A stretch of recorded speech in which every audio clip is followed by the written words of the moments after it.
નમસ્કાર દર્શક મિત્રો, તહેલકા ન્યૂઝમાં હું મેઘા અગ્રવાલ આપનું હાર્દિક સ્વાગત કરું છું. આપ જોઈ રહ્યા છો તહેલકા ન્યૂઝ અને સમાચારમાં વિગતવાર વાત કરતા ડાંગ જિલ્લામાં ગેસ સિલિન્ડર કેવાયસી પ્રક્રિયામાં ગરીબ જનતાને હેરાનગતિ.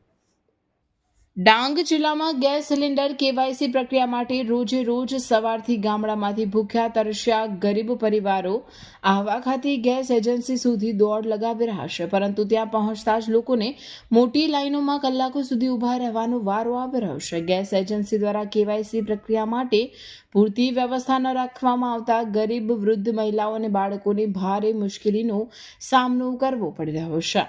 એજન્સી પાસે ન તો યોગ્ય બેસવાની વ્યવસ્થા છે, ન તો છાંયડી અને સૌથી મહત્વનું પીવાના પાણીની પૂરતી સગવડ પણ ઉપલબ્ધ નથી. ગામડામાંથી દૂર દૂરથી આવતા લોકો કલાકો સુધી લાઇનમાં ઊભા રહેતા હોવા છતાં તેમને કોઈ સંભાળનાર નથી.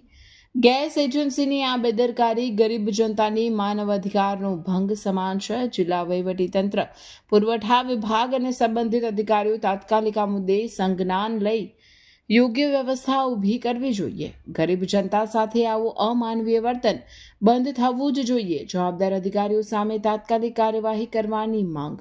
રિપોર્ટર રમેશ મહાલા, ડાંગ.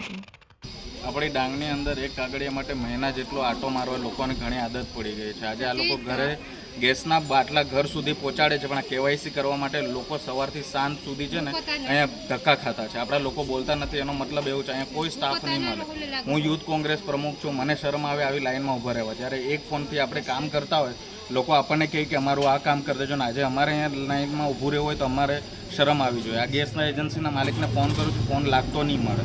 તો મહેરબાની કરીને આ જેના અંડરમાં આવતા છે એને થોડા દિવસમાં અંદર અમે આવેદન આપશું. કાં તો એ લોકો પોતાની સગવડ વગાડે, કાં તો પછી જો આ લોકોની હાલત કેવી થાય છે. શું આ ડાંગના લોકો મૂર્ખા છે કે એક કાગળિયા માટે તેઓ લાઇનમાં ઊભા રહે વારંવાર? ને અમારા જેવા હોદ્દેદારો ધરાવતા લોકો, અમને શરમ આવે છે કે આવી રીતે લોકોને અમે શું આપશું?